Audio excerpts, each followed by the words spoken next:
Hello guys, in this video I will show you how we can restore deleted post on Instagram. Before starting, don't forget to like and subscribe. Let's do this. First, you should go to the Instagram app.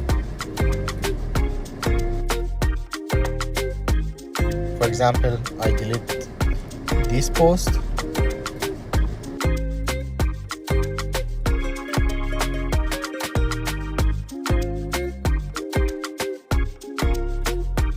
The post has been deleted. For restore, click on three line on the top right corner.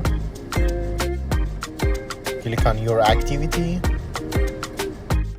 and choose recently deleted.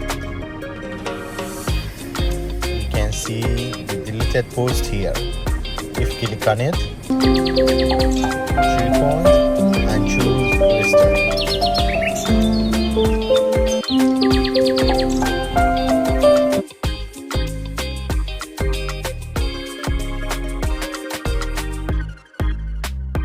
As you can see, the post has been restored. Thanks for watching this video. If it's useful, don't forget to like and subscribe to support me. Thank you.